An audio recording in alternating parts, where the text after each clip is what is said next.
understand Nigeria, you need to appreciate where it came from. In 1900, Britain officially assumed responsibility for the administration of the whole of what we now know as Nigeria from the Niger Company. And then, gradually over the years, British protectorates were established throughout the territory. In 1914, the protectorates were amalgamated into one Nigeria. Nigeria now one country, yes. The thing God don't put together, let no man put asunder. My name is Peter Adegboyega Badejo, a descendant from the royal family from Ijebu-Ode. My father is Adeoye, Stephen Adeoye Badejo, and my mother is Maria Badejo. I'm an artist, first and foremost, a performing artist. I used to participate as a visual artist those days in the 60s. But I found my performance medium a very, very interesting one, and it's so encompassing that I kind of shelved my visual art for my performing art. So I'm a performing artist originally, and I'm a choreographer. My medium is dance. I'm Mrs. Omotayo Motusho MFR. I'm a media entrepreneur and a tourism consultant, former Director General, Nigeria Tourism Development Corporation, and one-time Chairman Governing Board of Lagos State Broadcasting Corporation, Lagos. Well, my name is Matthew Kuka. I'm the Bishop of the Catholic Diocese of Sokoto, Northwestern Nigeria. Well, that's a very, very big question, because I'm still yet to kind of believe in me that we are independent. Yes, we got some kind of relief from the colonial masters, the British. But I cannot decide whether we are economically, philosophical, or whether we are really independent. We are still enslaved to the ideology of the colonial masters, which is reflected in our religion, our religious practices. It's reflected in our arts. It's reflected in our politics, which we have completely miscrewed. And so I don't know when people talk about independence, but yes, I believe 1960, we were able to kind of emancipate ourselves from the direct rulership of the British government. I grew up in a very small village, and the school I went to was also in a very small village, which is a neighboring village. We really hadn't had much contact with reality. So the talk about independence sounded very strange to us, especially the way that the teachers presented it within the context of freedom from enslavement by white people who took over our lands, who did bad things to us. And the reason is that we should all be celebrating now as a result of the fact that we have achieved independence and the white people, quote unquote, had set us free. But in between that, the only white people I had encountered were one or two priests, and I had very fond and treasurable memories of my encounter with them, because not only did they bring the church, they also brought us a bit of education. So I couldn't, in my little mind, make much out of this feeling that here is a white man that I adored for the great things he had done, and then the kind of white man that was being presented by our headmaster. And to make it even more complicated but more beautiful, was that the headmaster opened a carton and distributed little cups to all of us as a celebration of Christmas, along with flags. So, and not having had a cup of my own, that was the first cup I got. So, for me, it looked so beautiful, but I couldn't, at the back of my mind, get my hands around the idea that the white man was being presented in negative terms. Nigeria now one country, yes. The thing God don't put together, let no man put asunder. Arts generally, I don't know how our people see it, whether it's visual art, whether it's performing arts. In the first place, take dance, for example, which is my profession. Everybody thinks all Nigerians can dance. And that's simply because, yes, like the logo, like my logo, which says movement is life. When people can move, yes, they are alive. But they haven't seen the language of dance. Like, I don't know if they've seen the language of art as a medium of communicating what Nigeria is all about. So the same thing applies to dance. And not until our people begin to appreciate what art is, be it performative, be it visual art, not until they begin to see the value, they will not be able to use it and then be able to gain from the benefits. Take, for example, we talk about tourism every day, tourism. They don't even know the content of tourism. Performative art, art in general, is an aspect of tourism. And if we want people to come to our country to see what we can offer in terms of tourism, we have to be able to annex all the mediums, all the things that is involved in tourism, and develop it in such that can attract people. So yeah, it's difficult to talk about development when I'm not sure if we really appreciate what we have in terms of our arts. In the Nigerian scenario where we operate from, you will see every media institution, whether print or electronic, having had to spend great chunk of their profit in power generation. That is very, very sad, because like every other sector of the economy, we all need power to do any form of work, any form of vocation. And to the extent that you want to set up a television station or a radio station or print, just name it, the first thing you want to think of, which you shouldn't be thinking of if it were to be in a developed economy. Even in Ghana, they call West African countries developing. But we shouldn't fool ourselves. Ghana has gone haywire. I know quite a lot of my colleagues that have shut down their media companies here to move to Ghana. I know quite a lot. And so if you've got to spend about 40-50% of your profit on generating plant, how could you ever break even? There is no way you will be able to break even, because the remaining you have to spend on payment of staff, salary, on infrastructure, on office equipment, on even the equipment of broadcasting itself. So it's a Herculean task for broadcasters per se. I mean, because those of us in the media, without power, you can't do anything. Even if you run a publishing newspaper publishing outfit, which means a press, you need generator. And when we're talking of generator, we're not talking of just 40 kVA or 50 kVA. We're talking of mega one, because media itself is mega. So all I'm saying is, if we can get electricity right, if we can get power provision right, to provide power to every sector of our economy, we would have gone far. We would have gone far. And I just pray we do get it right. Because we can't call ourselves developing nation for 30, 60 years. When would we develop? When would the locomotive leave the station? The earlier we left, the better.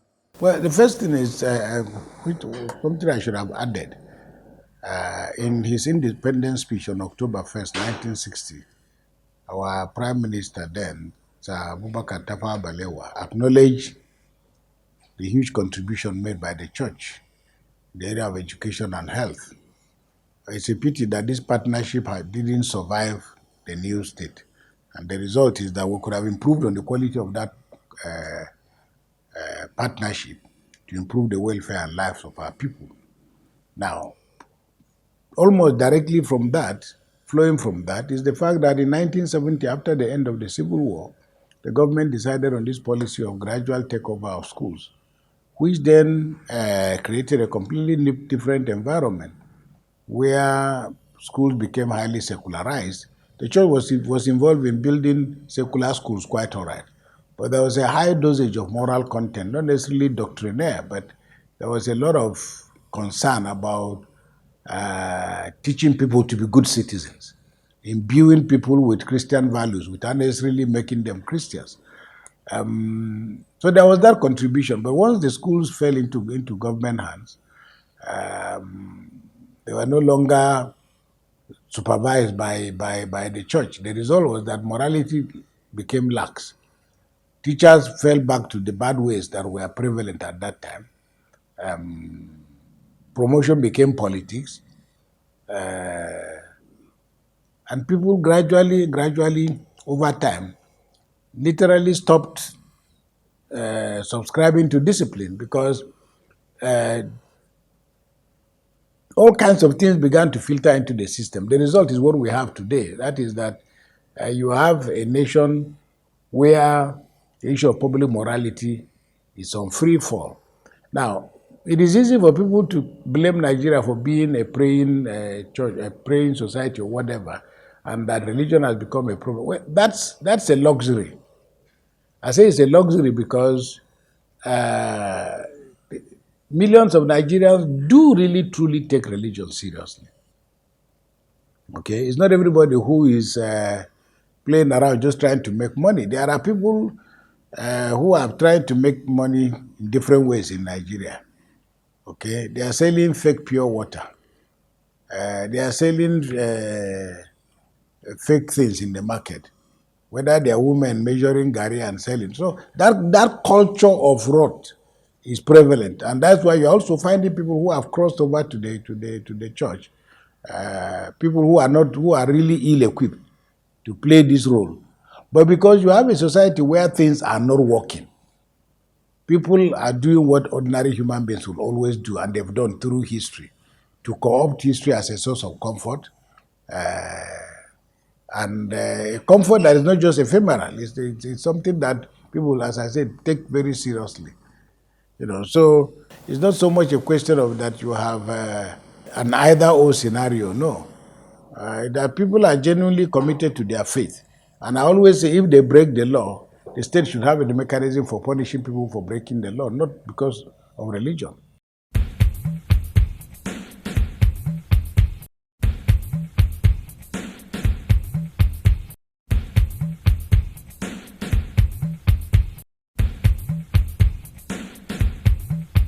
I won't call it a change. I would just say the significant progress. We didn't have any private television station or radio station at that time.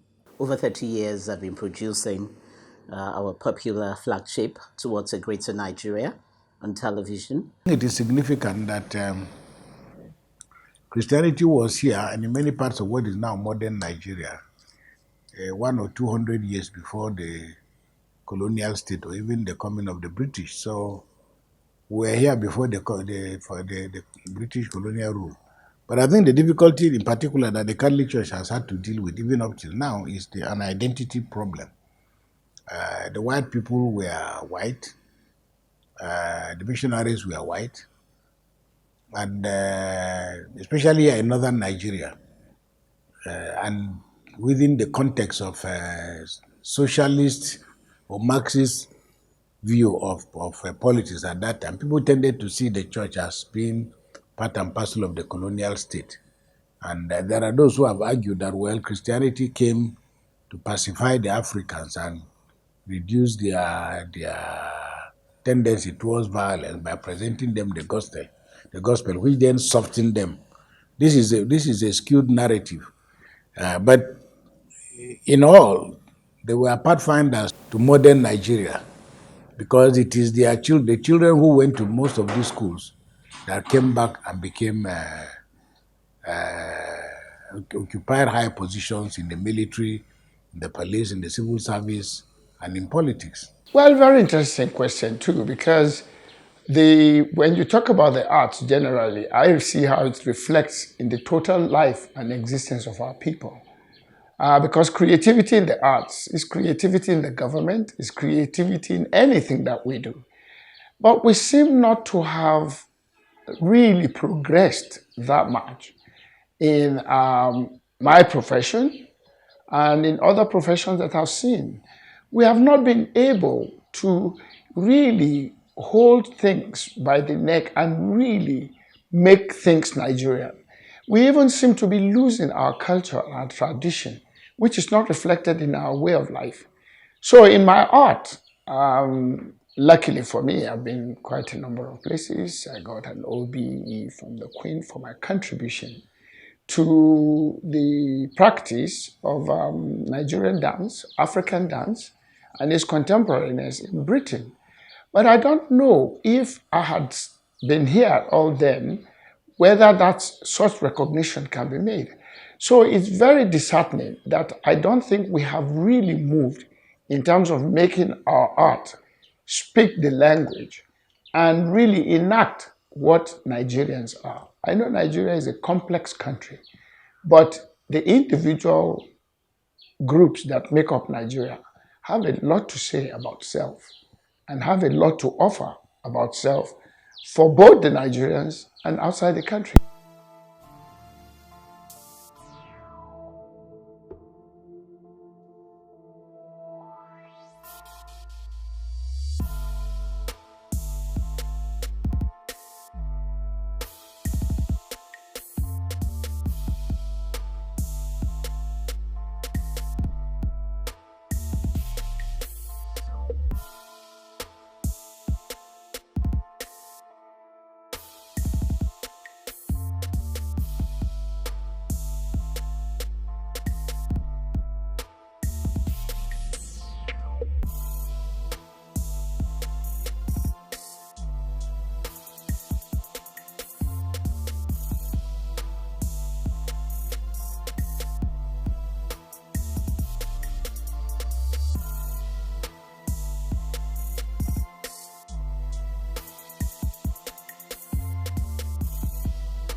keeps me very sorrowful is that people have turned involvement of church and state into politics. And it's even more so in northern Nigeria, where Christian activities are not being given the kind of attention and appreciation that they deserve. Because all the schools we build, we are not training Christian children. We are training children who want education. They are learning from our platforms, and we have enough moral codes of conduct to help them to become good citizens. But ordinarily, in a more civilized environment, it is the government that will be supporting us with resources. Really, the challenge is that there hasn't been very clear effort on the part of government to collaborate with the churches. At least I speak for my church. So what I see in terms of collaboration is people looking for pastors who are going to prophesy or who are going to convince their members to vote for them. The freedom of the press. The freedom of the press is key to nation building. If you operate in an environment where the press are not free to say the truth, to report events, to report news, to report incidents the way it happened, to report it objectively, minding no one, which means not minding whose oars is God, but do exactly what you're supposed to do as a professional media individual, media organization. We need to have the freedom of press, because we keep on saying democracy, democracy, democracy. I don't know how free, I don't know how much freedom we're given to enjoy. Because if you want to criticize, and I'm not saying specifically to this government alone, government in, government out, even past administrations, is not peculiar to this current administration alone. Successive administrations in Nigeria, I'm not sure they love press freedom because they've not propagated the cause of press freedom. And it's very, very important. You don't have to be apologetic to ask a question. You ask a question the way it is. And the president or the leader or the public figure or the government representative is duty bound to answer without taking it personal. But in Nigeria and in some other countries in West Africa, it's not so. We need to truly practice what we preach. If we say democracy in action, as we call it, that the administration is talking of democracy, let us practice democracy. Democracy talks so extensively about freedom of the press. And it is when the press is free to criticize constructively, to criticize objectively, we can make strategic progress. We need to enjoy freedom of the press without any inhibition, without any caveat, without any constraints. It's very, very important. And that's what the developed economies are enjoying. And that's why their leaders will think twice before doing anything wrong, because they know that the press will ask questions. And they don't want any bad publicity. So because there are consequences to every wrongdoing, they want to stay on the path of honor. We need to emulate that. I don't know whether Nigerians have really sat down and asked themselves questions: who am I? What am I? And why am I what I am?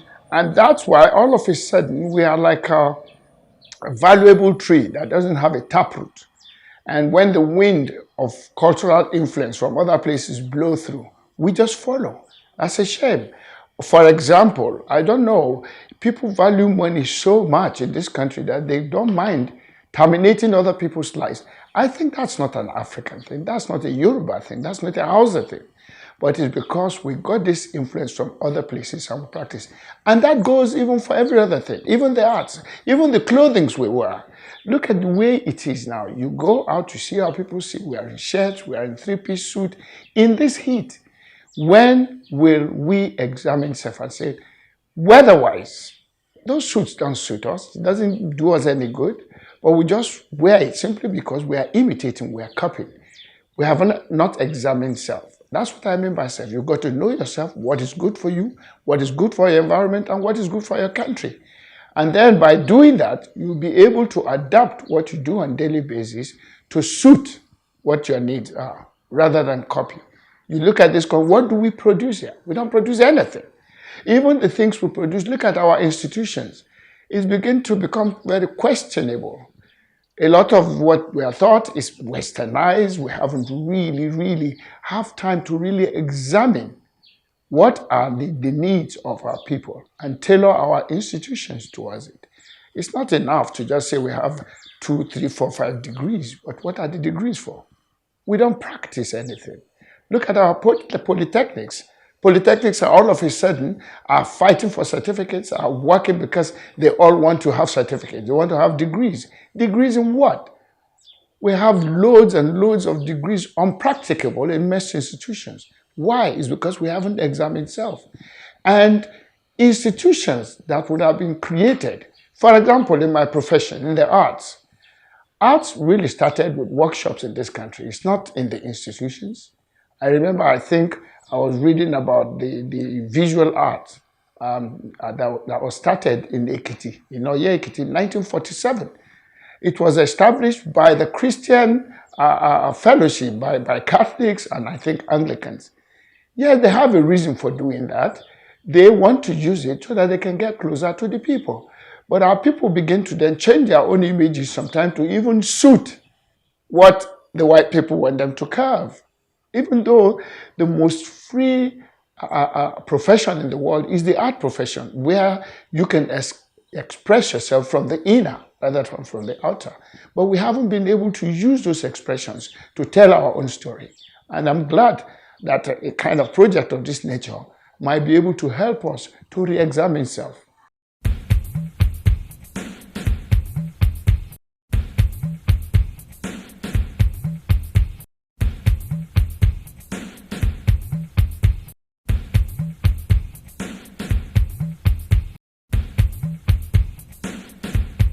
Well, art is a foundation of the so-called creative industry, whether performative or whether it's visual. If you look at it, an art is just simple communication.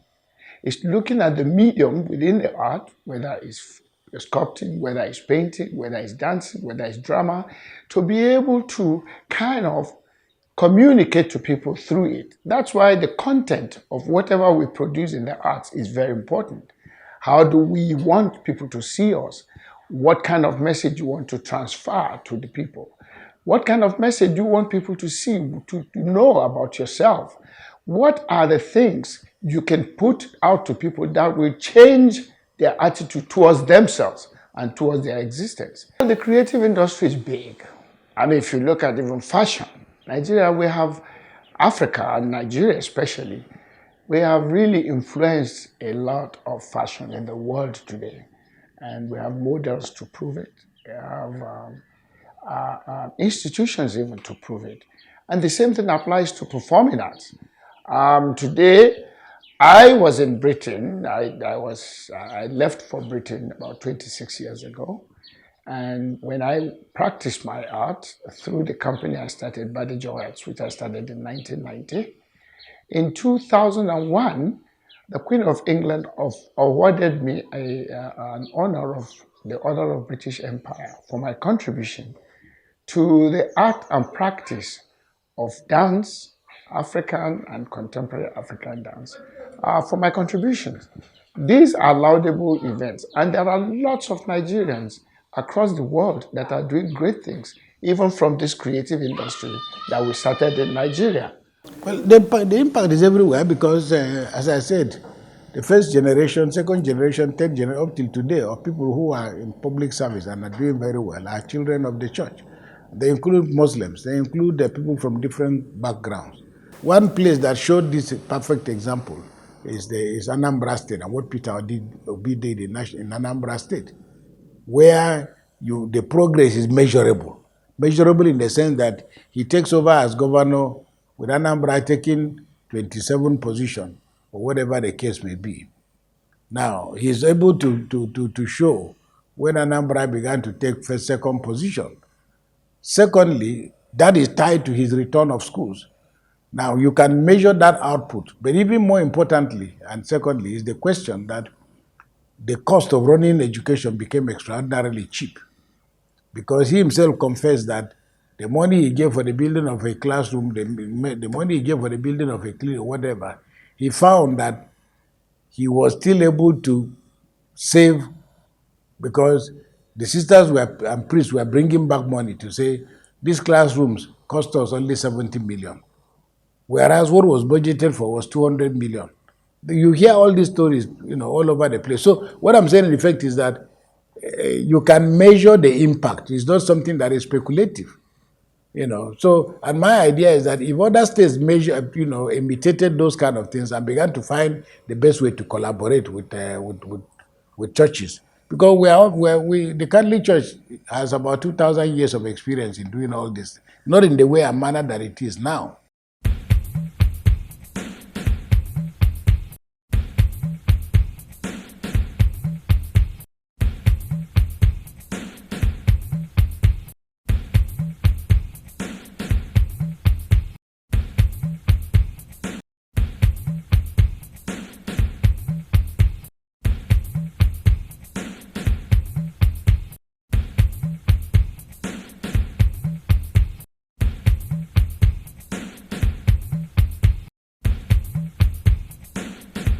We are to speak on behalf of the Nigerian masses.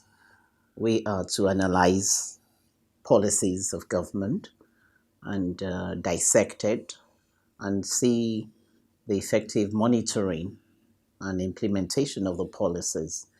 The masses, yes, they can criticize, they're free to, but then in all developed economies all over the globe, the media acts like a midwife between the leaders on one side and the led, between the government and the masses. And I must say that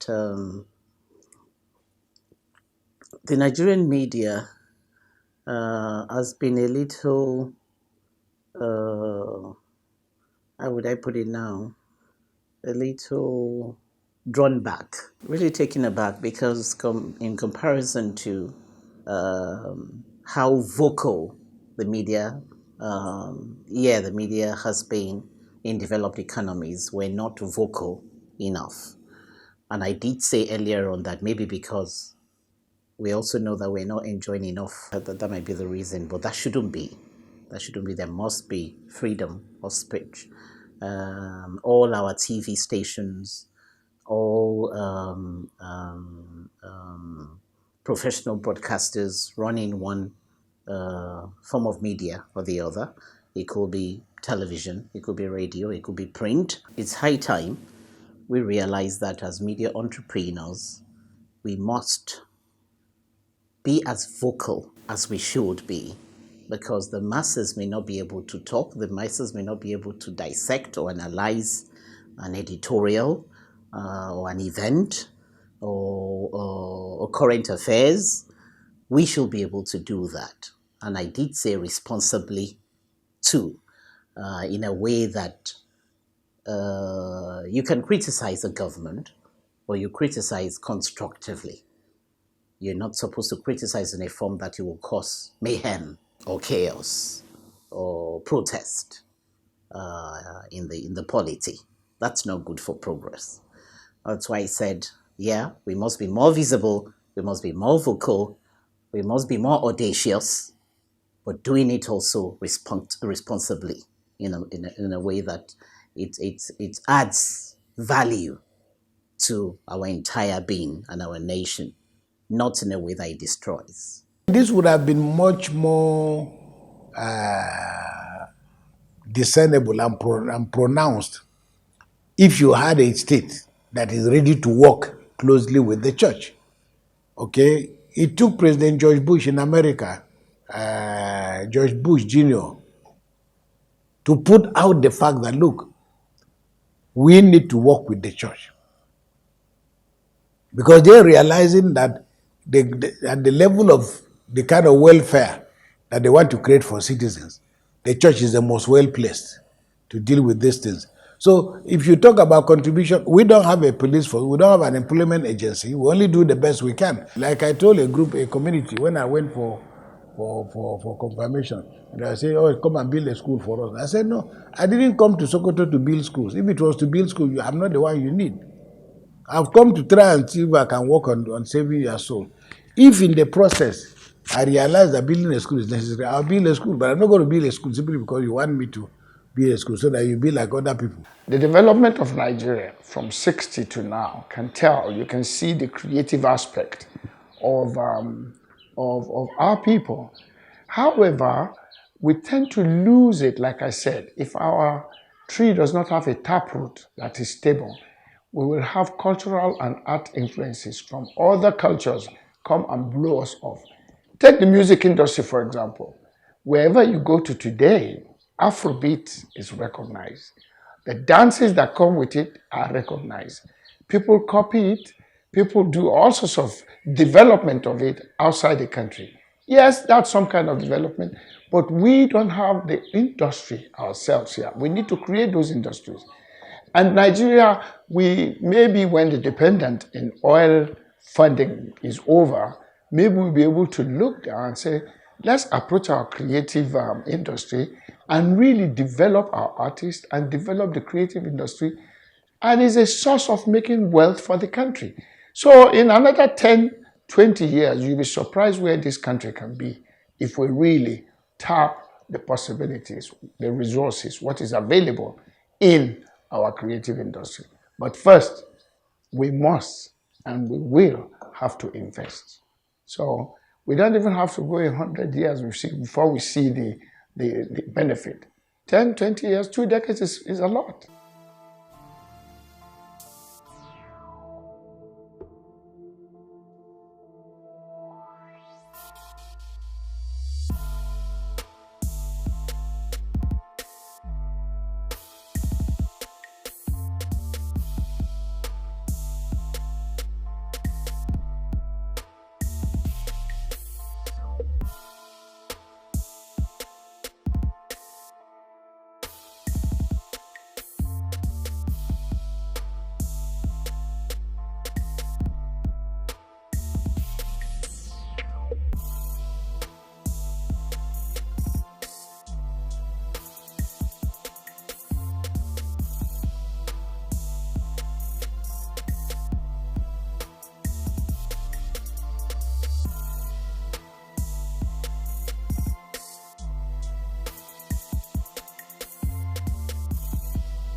Make it quick.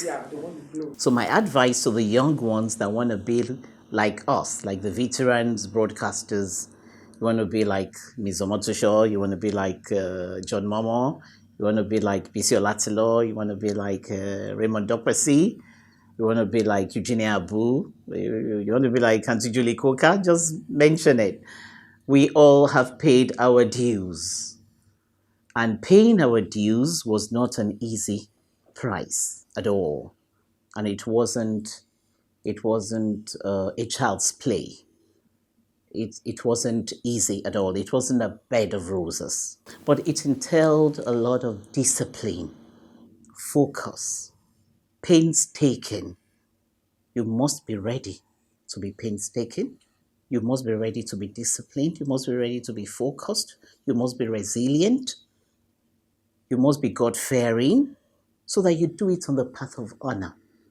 If you're hardworking, and I've mentioned all other traits you need to have, and most importantly, you choose to thread the path of honor, you will get there. Treading the path of honor, it's not a quick race, and it's not a wide lane. It is slim and narrow. It is unwinding and narrow. It's not an easy thing to go through. And there are so many people that want to pass through that slim, narrow pathway. And so if there's so many people and yet the narrow is slim, it means that it's survival of the fittest. That's what I tell you younger ones. Life itself is not even Nigeria alone. It's survival of the fittest. And what does it take for you to be qualified as one of the fittest? You must be able and be ready for hard work. You fail, you must be ready to do it again and try it again and again until you get the right thing correctly.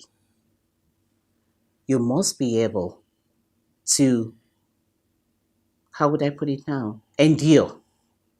Because it's not the first try you give any task that will give you the answer.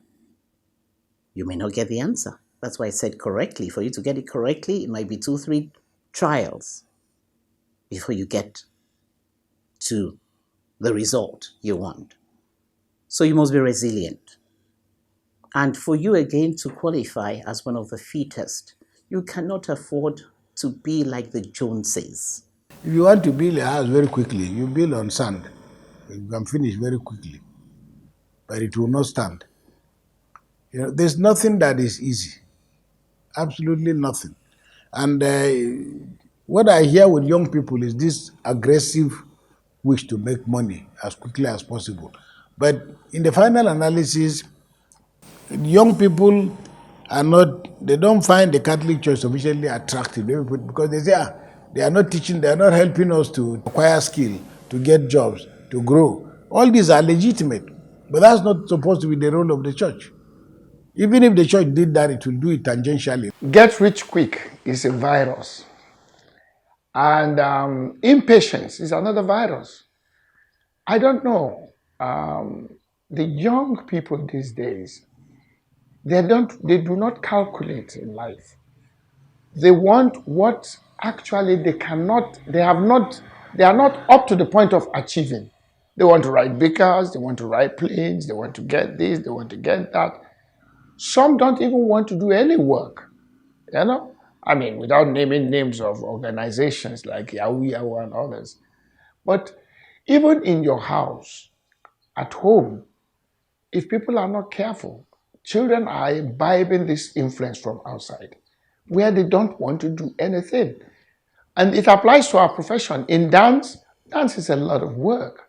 You have to work hard, you have to bear before you can get the fruit. Yes, I've been in dance now for about 60 years, and for about 50, 55 years. And it took time before I found my language, before I found my message. And the moment I found it, it became easy. And people began to recognize me. At least I can live and enjoy myself without really running all over and trying to make fraud money. And I'm still a dancer, and I'm still a choreographer, and I'm in the creative world. And it's so rich, and there's so plenty for all to gain. But you have to be hardworking, and you have to be patient, and you have to know exactly self and believe in self.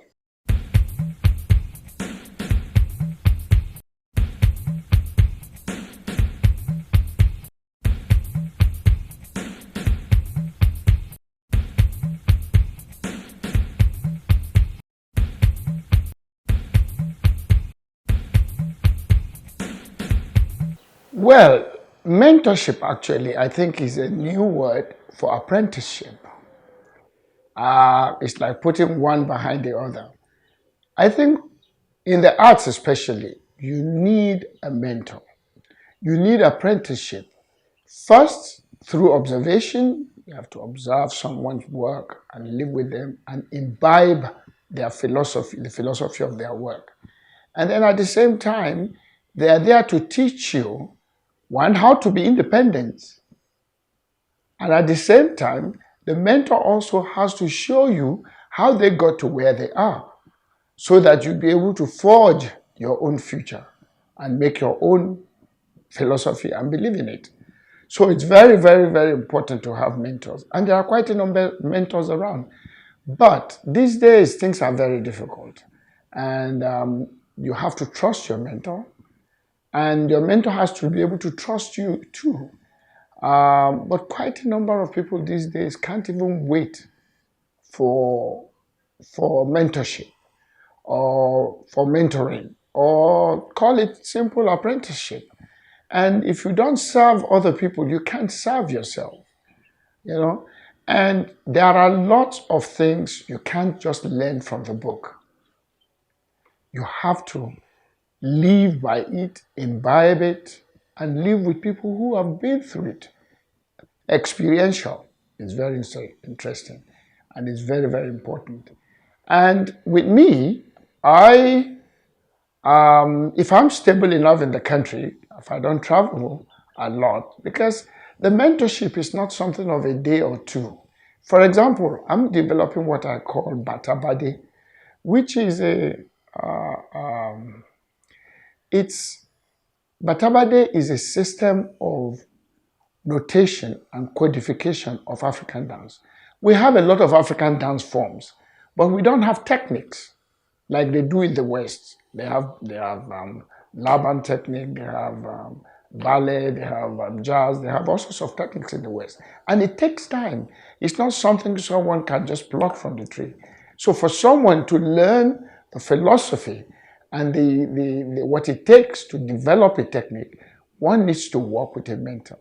And that's the kind of thing that I'm interested in. But I need to be around myself, and that mentor has to totally submit, themselves to be able to learn the way these things are done. And to develop a technique of any technique. In our country, for example, it's a lifetime job. You need disciples, you need to stabilize, you need to codify the dances. And that's not to say the traditional dances are not there, but how do you build a technique in a particular dance that becomes a universal language or a global language for everybody to learn? Mentoring is not a new thing. Every day the priest is mentoring, because he's relating with young people, relating with people across the board at different levels. Many of us think that mentoring is something that you do. For many young people, mentoring is teaching us how to make money, teaching us how to find jobs. This is legitimate. But if young people look up to the priest or the reverend sister, I'm talking of within the Catholic Church, you'll find that those are the agents that continue to guide, whether as teachers, they are resolving the problems of your family, they're resolving your own problems, you're also learning a lot, improving the quality of your spiritual life, and so on. But very often children want to do something completely different with their lives, But you notice that if you have that closeness, as it used to be the case in those days, what we call father's boy, mass servant, whatever, those are the guys who went on to become priests. Now, there are a good number of them who are scattered across society, and they are doing, they are doing great things. But again, not so very often, most people are not talking about it openly. Auntie Anike Agbaje Williams. Beautiful Auntie Anike Agbaje Williams. She should be over 90 now. She's my mentor. She may not even know it. What she impacted in my life by just a few words she said when I visited her many years ago, when I was just about 18 or 19, with my uncle in Ibadan, who happened to be the president of the Nigerian Bar Association Ibadan chapter at that time.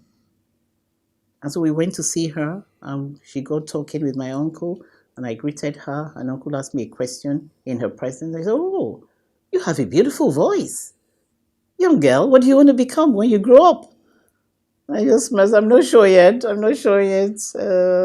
Auntie. But I enjoy what you do on television. I love watching you on TV. I said, "Oh, okay. The way you even talk, you talk like a broadcaster." And I laughed. I said, no, I don't know what I need to do to get into that. I said, "Oh, just go study anything relating to arts or social sciences, and then find yourself at NTA. NTA is there to train you. Be like me. You have the voice. Your voice is trainable." And that was the only time I met her so closely. But her voice kept on ringing in my ears. I never ignored what she said. I added it to what my friends had been telling me with the right association I've been keeping. And they keep on saying, "There's something about your voice." And so I went studying social sciences. I studied psychology from University of Lagos.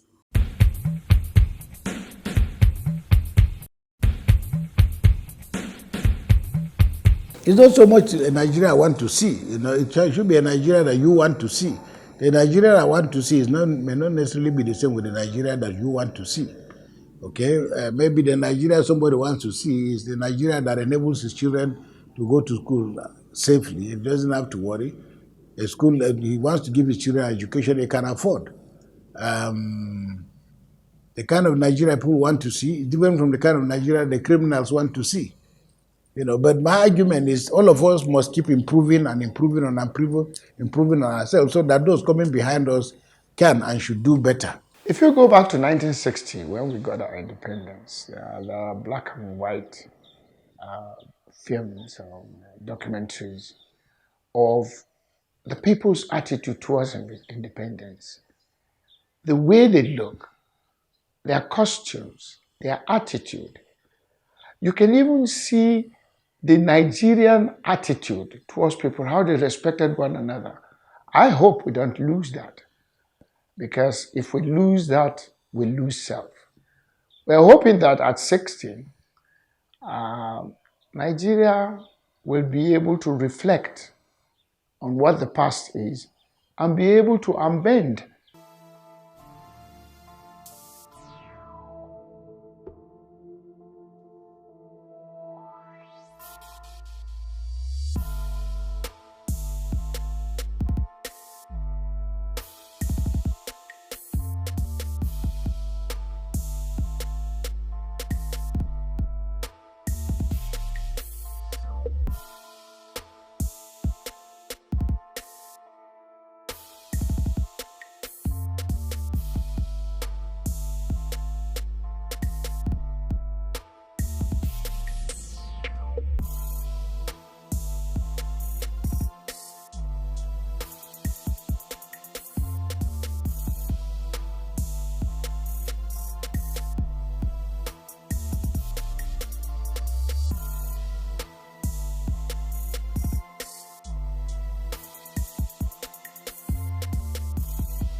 as we mark 60 years anniversary of Nigeria, I challenge whoever is in charge of national orientation agencies all over Nigeria, at the federal level, at the state level, we must come to the table and start a national orientation campaign. Nigeria first before you. Nigeria first before others. A great Nigeria is ours to build. And until we inculcate moral values, we drum home the message through every form of medium to let every Nigerian know, and we do it collectively, we do it regularly. It must be a continuum, it must be an exercise, it must be a movement that enough is enough. Moral and cultural values must be the key. Who are you? Are you working for the interests of this nation to add value and get it better? Or you are one of those that are waiting for your turn to go there and steal money? They call it national cake. I don't see it as national cake. Collectively, we must come together for a national reorientation of our values. That's my message for Nigeria at year 2020 as we celebrate 60 years of independence. We must get it right. I'm Omotayo Motosho, MFR. Happy independence to Nigeria. My name is Peter Badijo, Peter Adegboyega Badijo, OBE. I hope and believe that we can still go back to the way people like us grew up. I grew up in northern Nigeria, in Funtua, and I managed to have really picked up being a Nigerian there, where I can speak the three main languages, Hausa, Igbo, Yoruba. And in fact, it took me almost 10 years of my life, or more than that, before I really begin to differentiate what a Yoruba is and what a Hausa is or what a Igbo is. We all grew up as Nigerians. And I hope, it may be a dream, but I hope that we will be able to come back to that. And I wish Nigerians, especially our leaders, a happy anniversary. And I hope it's an anniversary that will make them reflect on the value of the Nigerians, of people that we have in Nigeria. Young people, happy anniversary. My name is Matthew Kuka, Bishop of the Diocese of Sokoto. I wish all of us a wonderful October 1st celebrations, and celebrate with care. Celebrate to stay alive.